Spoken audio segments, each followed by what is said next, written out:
안녕하세요. 반갑습니다. 주갈성교회 유형우 목사입니다. 지난 한 주간 잘 지내셨어요? 우리 지난주에 제가 5월 마지막 주네요 하고 인사를 했는데 보니까 오늘 또 6월 첫째 주입니다. 여러분 항상 마지막은 그 다음 처음과 연결이 돼 있죠? 여러분 항상 마지막에 대한 두려움을 갖기보다는 새로운 시작에 대한 소망을 갖게 되는 여러분이 되시기를 바랍니다. 오늘 우리에게 주시는 말씀 같이 보겠습니다. 누가복음 21장 17절에서 19절 말씀입니다. 또 너희가 내 이름으로 말미암아 모든 사람에게 미움을 받을 것이나 너희 머리털 하나도 상하지 아니하리라. 너희의 인내로 너희 영혼을 얻으리라. 아멘. 여러분 성경에는요, 진짜와 가짜를 구별하는 내용이 많이 있습니다. 굉장히 많이 있지만 몇 가지를 보면 진짜 참 선지자와 거짓 선지자를 그들의 말을 통해서 어떻게 구별하는지를 성경에서 말을 하고 있습니다. 여러분 쭉정이와 그 알갱이가 겉모습은 비슷하지만 채를 털거나 마지막 때 되면 이것이 다 구별이 된다고 주님께서 말씀하셨죠. 그 다음에 그 참 두려운 얘기인데 마태복음 25장 마지막에 보면요, 오른쪽의 양과 왼쪽의 염소를 구별을 합니다. 여러분 이거는 사실은 마지막 심판하실 때 어떤 상황을 이렇게 말씀을 하시는 건데 양과 염소로 구별되는 거죠. 여러분 이것도 굉장히 중요한 말씀이세요. 여러분 열처녀가 신랑을 기다리죠. 근데 마지막 신랑이 갑자기 왔을 때 진짜 참 그 신부는 누군가, 결국은 깨어 있었던 5 처녀였다는 것이 밝혀지게 됩니다. 여러분 참 목자는 그 양들이 그의 목소리를 알아듣습니다. 거짓 목자는요, 양들이 그의 목소리에 반응을 하지 않아요. 여러분 거꾸로 목자는 자기의 목소리의 음성에 반응하는 양들을 보고 이것이 진짜 내 양이구나를 분별을 합니다. 여러분 하나님의 영에 속한 영인지 아닌지를 구별하는 방법도 요한일서에 잘 나와 있습니다. 이렇게 성경에는요, 진짜와 가짜를 구별하는 내용들이 많이 나와 있는데 우리가 가장 잘 기억하는 이야기가 하나 있습니다. 진짜 가짜를 구별하는 가장 대표적인 예가 바로 뭐냐면 여러분들 잘 아실 거예요. 솔로몬의 재판입니다. 기억나시죠? 2 창기가 동시에 아이를 낳았어요. 그리고 이 2 창기가 한 집에서 살고 있습니다. 잠을 자다가 한 여인이 자기 갓 낳은 아기를 이렇게 자기가 몸으로 눌려서 이 아이가 죽습니다. 보니까 자기 아기가 죽었거든요. 그러니까 몰래 잠자고 있는 옆집의 아기와 자기 죽은 아이를 바꿔치기 합니다. 아침에 일어나서 2 여인이 서로 살아있는 한 아기가 자기 아기라고 서로 우기기 시작합니다. 여러분 이 싸움이 커져서 결국은 2 여인이 살아있는 한 아기를 두고 서로 자기 아기라고 우기니까 이 이야기가 결국은 솔로몬 앞에 이 2 여인이 서게 됩니다. 여러분 고대 근동 지역에 또 그 시대에 이런 상황 속에서 진짜 엄마를 찾는 것은 사실은 불가능해요. 어떤 방법도 없어요. 근데 이 상황에서 솔로몬이 어떤 판결을 내리느냐, 바로 이 아기를 죽음의 길로 내몰아 버립니다. 어떻게 하죠? 이 아기를 잘라서 반으로 쪼개서 이 아기를 반반씩 이 2 여인에게 나눠줘라 그래요. 어떻게 되죠? 그 아기의 진짜 엄마는 안 됩니다, 괜찮습니다, 제가 포기할 테니까 걱정하지 말고 이 아이를 저 여인에게 주십시오 하면서 이 아기가 죽는 것을 감당할 수가 없죠. 울면서 괜찮습니다, 제가 포기하겠습니다, 이 아이를 살려주세요, 죽이지 마세요. 저쪽 한쪽의 여인은 그럽시다, 자릅시다, 내 것도 아닌데 뭐 자릅시다 이렇게 나오죠. 결국은 솔로몬이 이 여인에게 이 아이를 줘라, 저희는 가짜 엄마다 라고 해요. 여러분 솔로몬의 이 재판은 너무나 유명합니다. 역사 이래로 너무나 유명한 재판이라서 여러분들이 알고 있는 그 재판할 판자 있죠. 재판할 판자가 보면 잘 보시면 반반자와 칼도자가 재판할 판자예요. 인류 역사의 재판의 가장 기준이 되었다 해서 이 재판할 판자에도 이 이야기가 들어가 있는 것입니다. 여러분 솔로몬의 이 지혜는 어디서 왔을까요? 바로 하나님의 지혜입니다. 열왕기상 3장 28절 보세요.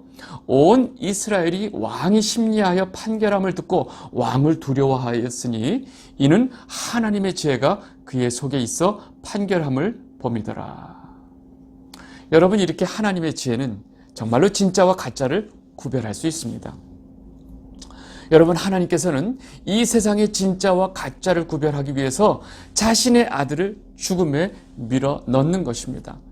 예수님께서 그 십자가의 죽음으로 가심으로 인해서 정말로 이 세상에 진짜라고 생각하던 모든 사람들이 가짜인 것이 다 밝혀지게 되었죠. 여러분, 하나님께서 마지막에 이 땅에 있는 참 성도를 구별하는 방법도 마찬가지입니다. 하나님의 백성인 이 성도, 그죠? 그리고 주님의 신부인 이 교회를 죽음의 길로 몰아냅니다. 여러분, 그러면 그런 죽음의 상황 속에서 참 성도와 거짓 성도가 이 구별이 되는 것입니다. 죽음과 같은 그 환난, 고난의 순간은요, 우리가 참 성도인 것을 증명해주는 가장 지혜로운 하나님의 방법이 되는 것입니다. 여러분, 그래서 성도에게는요, 반드시 환난과 고난이 필연이 되는 것입니다. 여러분, 이것이 바로 오늘 본문 속에 그대로 다 나와 있습니다. 여러분, 오늘 본문은요, 복음서에 나오는 그 마지막 때의 징조에 관한 말씀인데, 여러분, 이렇게 말세에 대한 징조에 대해서 우리가 큰 오해를 하고 있는 게 있습니다. 여러분, 이 마지막 때의 징조를 우리는 보통 세상에 전쟁과 난리가 나고 무서운 천재지변이 일어나고 듣기만 해도 굉장히 무서운 일들이 일어난다고 우리는 알고 있어요. 그렇죠? 네. 그래서 우리는 종말론에 대한 이야기를 듣자마자 우리 머릿속에 무슨 생각이 드냐? 두려움, 무서움이 벌써 우리를 엄습합니다. 그래서 종말론 하면 무서워, 두려워 하게 됩니다. 종말론 이퀄 두려움으로 이해를 합니다. 종말에 대한 예수님의 말씀을 끝까지 듣지도 않고 무조건 두려워해요. 무서워. 여러분, 요한계시록에 대한 얘기를 하려면 그 책 무서워 이러는 거예요. 놀라운 건 이렇게 종말에 대한 예수님에 대한 그 징조를 두려움으로 감싸버리니까 이 이야기를 어떻게 사람들이 또 해결하느냐? 두려움이 없는 종말론을 만들어버렸어요. 네. 여러분, 분명히 아셔야 될 거는 우리가 이 종말에 대한 이해를 무조건 무섭고 두렵고 라고 이렇게 느끼는 것도 문제가 있고 잘못된 것입니다. 더 잘못된 것은 이렇게 종말론은 무서운 거야 라는 그런 전제를 깔고 아니야, 종말은 두렵지 않아 하면서 이 무서움을 완전히 해결한 방법으로 또 다른 종말론을 제시하는 사람들이 있어요. 예를 들자면 우리는 절대 그런 환난 속에 우리가 있지 않습니다. 하나님의 성도는 환난이 있기 전에 우리는 들림을 받아서 우리는 그 환난과 우리가 아무 상관이 없어요 라고 말하는 종말론이 나왔어요. 이것 역시 문제입니다. 여러분, 예수님의 마지막 때 종말에 대해서 하시는 말씀을 우리는 끝까지 보고 예수님이 우리에게 하시는 말씀이 정확하게 뭔지를 우리는 알아야 돼요. 근데 우리는 자꾸 그 얘기를 듣지 않고 그냥 무서워하고 또 무섭지 않다라고 하는 이야기만 듣게 되는 거죠. 여러분, 잘 보셔야 돼요. 네, 그래서 오늘 우리 본문 말씀 누가복음 21장 앞부분만 제대로 봐도 정확하게 여기에 대한 이야기들을 예수님께서 정확하게 말씀하고 계시니까 잘 보시기 바랍니다. 오늘 본문의 시작은요, 이 사람들이 화려한 성전의 모습을 봐요. 예루살렘에 있는 성전을 보고 그 성전 건물의 양식의 웅대함, 화려함을 보면서 와, 멋지다고 얘기하고 있을 때 그 옆에 있던 예수님께서 이 성전이 앞으로 무너질 텐데 돌 위에 돌 하나도 없이 완전히 무너질 것이다. 완전히 평토장이 될 것이다 라고 얘기를 합니다. 이것이 본문의 시작입니다. 누가복음 21장 5절에서 7절 말씀 보겠습니다. 어떤 사람들이 성전을 가리켜 그 아름다운 돌과 현물로 꾸민 것을 말하며 예수께서 이르시되 너희 보는 이것들이 날이 이르면 돌 하나도 돌 위에 남지 않고 다 무너뜨려지리라. 그들이 물어 이르되 선생님이요, 그러면 어느 때 이런 일이 있겠사오며 이런 일이 일어나리 할 때 무슨 징조가 있사오리까? 여러분, 지금 예수님께서 저희 사람들하고 보면서 말하는 이 성전은 헤롯 성전입니다. 예수님 당시에 그 예루살렘에 있었던 그 성전이 헤롯 성전이에요. 여러분, 이 헤롯 성전은 바벨론 포로 와서 스룹바벨이 성전을 짓죠.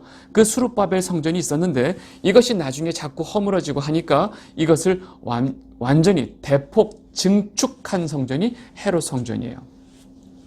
여러분, 이 성전은요, 역사적으로 그 AD 70년에 그 로마의 티투스 장군이 와서 군대가 완전히 이 성전을 완전히 파괴해버립니다. 실제로 이 예수님이 이 말씀을 하신 40년 후에 이 일이 일어나요. 예수님의 말씀은, 이 예언은요, 현실적으로 40년 후에 이 로마의 티투스 장군에 의해서 일어나지만 사실은 이 예언은 현실적으로 일어나는 예언 말고 실제로 이 땅의 종말이 올 때에 관한 이야기를 또 예수님께서 예언하시는 거예요. 여러분, 이런 예언을 이중 예언이라고 제가 성경 가이드 그 이사야 설명하면서 말씀을 드렸는데, 여러분, 그래서 이 두 가지 상황을 얘기하면서 예수님께서는 이 징조에 대해서 다음과 같이 이제 말씀을 하시는 겁니다. 누가복음 21장 8절 보겠습니다. 이르시되 미혹을 받지 않도록 주의하라. 많은 사람이 내 이름으로 와서 이르되 내가 그러하며 때가 가까이 왔다 하겠으나 그들을 따르지 말라. 여러분, 지금 언제 그런 일이 있겠습니까? 언제 이렇게 멸망이 있겠습니까? 하고 그 징조를 물어봤더니 예수님께서 첫 번째 하시는 말씀이 뭐냐면 미혹을 주의하라 라고 말씀하시는 거예요. 다짜고짜. 누가 도대체 어떻게 미혹한단 말인가? 갑자기 내가 메시아다라고 하는 자가 나타나고 때가 가까이 왔다라고 미혹한다는 것이에요. 여러분, 자기가 메시아다라고 하는 자는 메시아가 아니에요. 그죠? 왜 자기가 메시아라고 할까요? 사람들이 자기가 메시아인지 몰라주니까. 여러분, 진짜 예수님이 다시 오시면요, 우리는 그 다시 오신 예수님을 몰라볼 수가 없어요. 그리고 때가 가까이 왔다라고 하는 그런 이야기를 여러분들은 조심하라라고 지금 예수님께서 말씀하셨죠. 여러분, 예수님이 실제로 다시 오실 때는요, 때가 가까이 온 것이 아니고 그냥 그때인 거예요. 여러분, 절대로 이러한 자들을 따르지 말라라고 지금 예수님께서 경고하고 계신 거예요.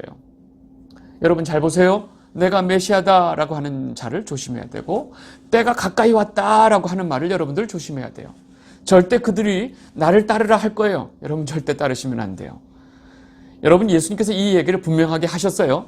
이 말씀을 하시고 그 다음에 예수님께서 무슨 말씀을 하시느냐?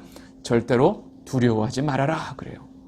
누가복음 21장 9절, 난리와 소외의 소문을 들을 때에 두려워하지 말라. 이 일이 먼저 있어야 하되 끝은 곧 되지 아니하리라. 여러분, 난리, 소요, 이 전쟁에 대한 소문이 온 세상에 들리고 사람들이 그 두려움에 쌓였을 때 너희들은 두려워하지 말아라 그래요. 왜냐? 그것이 끝이 아니다 라고 말씀하세요. 끝은 곧 되지 아니하리라 라고 말씀하셨죠. 끝이 아니라는 거예요. 여러분, 그렇다면 우리는 분명히 알아야 돼요. 우리를 이런 전쟁의 소문, 난리의 소문을 가지고 우리를 두려움에 빠지게 하고 마치 이 세상의 끝인 것처럼 말하는 자들을 우리는 조심해야 된다는 거예요. 여러분, 이거 중요하니까 다시 한번 잘 들으세요. 이 전쟁과 난리의 소문을 가지고 우리를 두려움에 빠지게 하는 거, 또 이 세상의 끝이라고 이 세상의 끝이라고 하는 그런 여러 가지 증거를 대면서 우리를 두려움에 빠지게 하는 자들을 여러분들을 조심해야 된다는 것입니다. 여러분, 이 인류 역사상 마귀는요, 하나님의 말씀을 아주 교묘하게 살짝 바꾸면서 그 의미를 완전히 뒤집는 특징이 있어요. 하나님은 아담과 하와에게 너희가 정령 죽으리라 라고 얘기했죠. 근데 마귀는, 뱀은 이걸 어떻게 바꿔놔요? 너희가 결코 죽지 아니하리라로 바꿔놓죠. 이런 뱀의 교활함을 지금도 똑같이 사용하고 있기 때문에 우리는 분명히 알아야 됩니다. 여러분, 분명히 전쟁의 소문과 난리가 나도 끝이 아니라고 말씀하셨는데 전쟁과 소문의 이 난리의 소문을 전해주면서 끝이 왔다라고 우리를 자꾸 미혹한다는 것입니다. 누가요? 뱀이요. 사단이요. 여러분들, 이런 소문에 여러분들 절대로 두려워하시면 안 된다는 것입니다. 우리를 두렵게 만드는 자들, 두려움을 조장해서 사람들이 두려움에 빠지게 하는 이 세력들, 이런 사람들을 여러분들은 경계하시고 조심하셔야 돼요. 이어서 예수님은요, 민족과 민족이, 왕국이 왕국을 대적하여서 일어나고 큰 지진과 기근 역병이 막 일어난다고 말씀하세요. 여러분, 이게 뭐예요? 온 세계가 전쟁 속에 들어간다는 거죠. 누가복음 21장 10절에서 11절, 또 이르시되 민족이 민족을, 나라가 나라와 대적함이 일어나겠고 곳곳에 큰 지진과 기근과 전염병이 있겠고 또 무서운 일과 하늘로부터 큰 징조들이 있으리라. 와, 이런 얘기 들으면 여러분 너무 무섭죠? 무서운 일들이 막 일어나니까 우리가 무서운 거 아니에요? 민족이 민족을, 왕국이 왕국을, 여러분, 온 세상에 전쟁이 일어난다는 거예요. 그리고 그냥 지진이 아니고 큰 지진, 그냥 도시 하나가 완전히 자빠지는 큰 지진, 기근, 역병이 일어난다고 해요. 성경이 무서운 일과 하늘로부터 큰 징조들이 있으리라 그러죠. 와, 여러분, 이런 일이 일어나면요, 정상적인 사람들은 거의 정신을 잃어버립니다. 이 상황을 감당하지 못해요. 그런데 성도들은 이러한 그런 외부적인 환경 속에서도 절대 두려워하지 말라고 하나님은 말씀하시는 거예요. 왜냐하면 이러한 세상의 종말이 있기 전에 이러한 환경적인 상황도 있지만 이거보다 더 중요한 징조가 있다고 지금 예수님께서 말씀하시기 때문에 그렇습니다. 여러분, 그 징조는 바로 그 성도들, 교회에게 이러한 징조가 있다라고 지금 말씀하시는 거예요. 여러분, 우리가 성도라면 여기서부터 잘 보셔야 돼요. 누가복음 21장 12절에서 13절. 이 모든 일 전에 내 이름으로 말미암아 너희에게 손을 대어 박해하며 회당과 옥에 넘겨주며 임금들과 집권자들 앞에 끌려가려니와 이 일이 도리어 너희에게 증거가 되리라. 여러분, 지금 예수님 무슨 말씀하시냐? 예수님의 제자들, 지금 이 이야기를 듣고 있는 예수님의 제자들, 그리고 앞으로 예수 그리스도를 나의 구주로 고백하는 교회, 성도죠. 이 교회가 앞으로 이 세상의 권세자들에게 의해서 박해를 당하고 그들에게 끌려가게 된다고 좀 말씀하시는 거예요. 여기서 중요한 것은 이 제자들과 성도들이 왜 이런 그 박해와 끌려가게 되느냐, 이런 핍박을 당하게 되느냐, 그 이유가 바로 내 이름으로 말미암아입니다. 내 이름으로 말미암아, 예수 그리스도의 이름으로 말미암아 받는 핍박인 거예요. 하나님의 말씀과 예수 그리스도의 이름으로 그에 따른 증거들로 인해서 핍박받게 된다는 것입니다. 여러분, 여기서 우리가 한 가지 구별해야 될 게 있어요. 자신의 어떤 정치적인 목적, 정치적인 이익이나 자신의 개인적인 물질적인 탐욕, 육적인 탐욕으로 인해서 이 세상으로부터 지탄을 받게 되는 그런 거짓 목사들을 말하는 게 아니에요. 구별하셔야 돼요. 지금 예수님께서는 예수의 이름으로 인해서 이 세상 권세자들에게서 끌려간다 하는 얘기를 하시는 겁니다. 놀라운 건 너희들이 그렇게 끌려가게 되었을 때, 성도들이, 교회가 그렇게 세상의 권세자들에 의해서 예수 그리스도의 이름으로 끌려가게 되었을 때 그 상황이 오히려 우리가 증인의 계기가 된다고 좀 말씀하시는 거예요. 마지막 그 21장 13절 말씀을 다시 풀어 설명하면 그러한 상황이 너희에게 증언의 기회로 바뀌리라 라고 좀 말씀하신 거예요. 여러분, 우리가 예수의 이름으로 인해서 세상의 권세자들 앞에 끌려가게 되지만 그 상황이 오히려 우리가 예수 그리스도의 십자가의 부활을 우리가 증거할 수 있는 기회가 된다는 거예요. 여러분, 사도행전 26장에 보면 바울이 그 로마의 그 베스토 총독과 아그리파 분봉왕 앞에 끌려가죠. 어떤 신분으로요? 죄인의 신분으로. 그런데 죄인의 신분으로 와서 자기가 신문을 당해야 되는 그 상황에서 바울은 어떻게 하죠? 바로 예수 그리스도를 전하죠. 예수 그리스도의 부활과 예수가 누구인지를 그들 앞에서 전하게 됩니다. 여러분, 우리는 예수님 명령대로 우리는 예수님의 증인이 된다는 것입니다. 여러분, 그러한 상황 속에서 예수님이 또 당부하는 말이 있어요. 너희가 그렇게 세상의 권세자들 앞에 섰을 때 어떤 말을 해야 될지, 지금 어떻게 말을 해야 이 상황을 지금 모면할지에 대해서 절대로 변명할 것을 궁리하지 말라라고 말씀하세요. 여러분, 갑자기 그렇게 어려운 환난을 당하게 되면 사람들은 그 위기를 모면하기 위해서 본능적으로 머리를 써서 이것을 어떻게 해결할까 궁리하게 되는데 절대로 그 궁리하지 말라고 좀 말씀하시는 거예요. 누가복음 14장 15절, 그러므로 너희는 변명할 것을 미리 궁리하지 않도록 명심하라. 내가 너희의 모든 대적이 능히 대항하거나 변박할 수 없는 구변과 지혜를 너희에게 주리라. 여러분, 그 상황에서 주님께서는요, 우리의 대적들이, 우리를 지금 압제하고 있는 이 세상의 권력들이 한마디도 대답할 수 없는 입과 지혜를 우리에게 주신다고 지금 말씀하시는 거예요. 너희의 말에 대항하거나 반박할 수 없는 구변과 지혜를 내가 너희에게 줄 것이다. 여러분, 그러한 상황 속에서 우리의 입과 지혜를 성령님께서 주관하신다는 것을 우리는 분명히 알아야 됩니다. 여러분, 이 상황도 사실 쉽지 않지만 지금 이 말씀을 듣고 있는 제자들, 그리고 이 하나님의 백성들, 교회가 겪어야 될 고난과 환난은 여기서 끝나지 않는다는 거예요. 예수님은요, 이어서 무슨 말씀하느냐? 너희가 가장 믿고 의지하던 부모, 형제, 가족, 친구들이 너희를 배반할 것이다 라고 말을 해요. 누가복음 21장 16절, 17절, 심지어 부모와 형제와 친척과 벗이 너희를 넘겨주어 너희 중에 며칠 죽이게 하겠고 또 너희가 내 이름으로 말미암아 모든 사람에게 미움을 받을 것이나. 여러분, 나를 모르는 사람들이 나를 비난하면 우리가 무시할 수 있고 참아낼 수 있어요. 그리고 속으로 같이 욕을 해버리면 되니까. 문제는 내가 사랑하는, 내가 제일 의지하던 가족들의 비난은 우리가 감당하기 쉽지 않습니다. 모든 사람들이 욕을 할 때 옆에 있는 가족의 위로가 가장 힘이 될 텐데 지금 이 상황은 그 가족들마저 나를 욕하게 된다는 거예요. 나를 모르는 사람들과 내가 사랑했던 가족들이 한편이 되어서 나를 공격하고 우리를 미워하는 것은요, 견디기가 결코 쉽지 않은 상황입니다. 여러분, 욥이 고난을 겪을 때 그의 아내가, 그의 친구들이 와서 욥을 비난했던 것을 우리는 기억해야 됩니다. 여러분, 이렇게 감당하기 어려운 환난과 고난의 이유가 바로 무엇 때문이냐? 바로 예수 그리스도의 이름으로 인해서 겪게 된다는 거예요. 행여나 자신의 고집으로, 자신의 잘못된 실수로, 자신의 범죄로 인해서 미움을 받는 것이 아니란 말이에요. 여러분, 우리가 예수 그리스도의 이름으로 인해서 이러한 고난과 환난을 받게 된다고 지금 예수님께서 말씀하시는 거예요.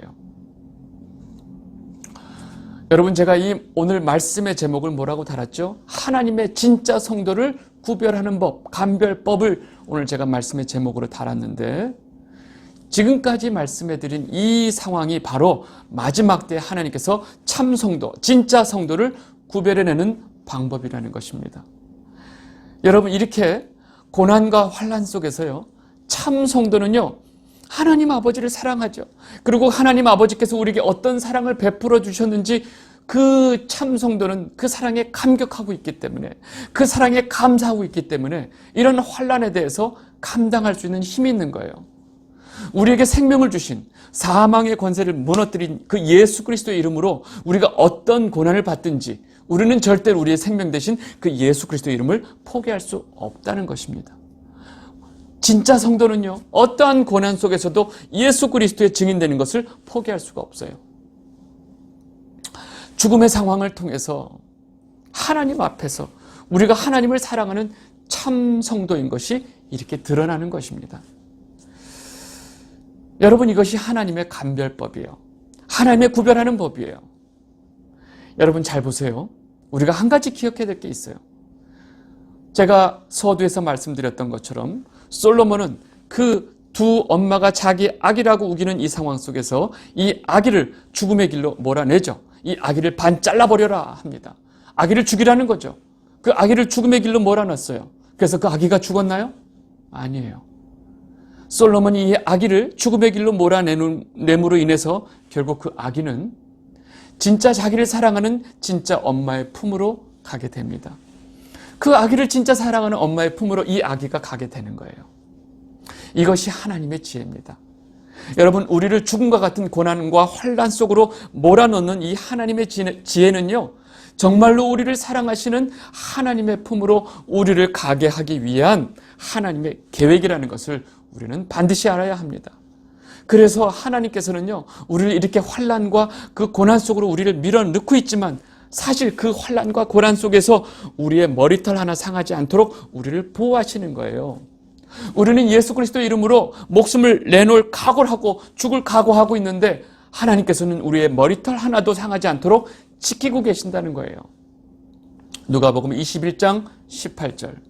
너희 머리털 하나도 상하지 아니하리라. 아멘. 여러분 아시겠어요? 진짜 성도를 구별하시는 하나님의 지혜가 무엇인지 아시겠냐고요. 여러분, 이것이 정말로 참 성도를 구별하는 하나님의 지혜고 하나님의 방법입니다. 그리고 마지막으로 예수님은 우리에게 인내를 요구하세요. 인내로 너희의 혼, 다시 말해서 너희의 마음과 생각을 지키라고 말씀하세요. 누가복음 21장 19절. 너희의 인내로 너희 영혼을 얻으리라. 여러분, 이 말씀은 너희의 인내로 너희 혼을 소유하라라는 말씀입니다. 여러분, 이 악한 마귀, 이 땅의 악한 마귀의 영들은요, 끊임없이 우리의 혼을 공격해요. 여러분, 혼은 우리의 생각과 우리의 마음이에요. 우리의 생각과 우리 마음속에 끊임없이 공격합니다. 예수님께서는 너희들이 인내를 가지고 너희들의 마음을 지키라고 지금 말씀하고 계신 거예요. 이 영상을 보고 계신 주갈성 성도 여러분, 여러분들 마음속에 혹시 이런 생각 안 드세요? 하나님 꼭 왜 그렇게 하셔야만 하나요? 왜 꼭 그 방법을 쓰셔야만 하나요? 라고 하나님의 방법에 대해서 여러분들 질문하고 싶지 않으세요? 여러분, 우리가 하나님의 계획과 방법에 대해서는 우리가 함부로 말하면 안 돼요. 왜냐면요, 하나님의 지혜와 지식은 어느 누구도 헤아릴 수 없기 때문에 그렇습니다. 여러분, 우리는 오로지 그분의 영광과 그분의 이름을 위해서 존재하는 자들인 것을 알아야 돼요. 이것을 놓치시면 안 돼요. 놀라운 것은, 확실한 것은 그분께서, 그 하나님 아버지께서 우리를 너무나 사랑하신다는 거예요. 너무나. 그래서 이 하나님의 지혜와 하나님의 계획이 너무나 선한 것임을 우리는 믿음으로 고백할 수 있다는 것입니다.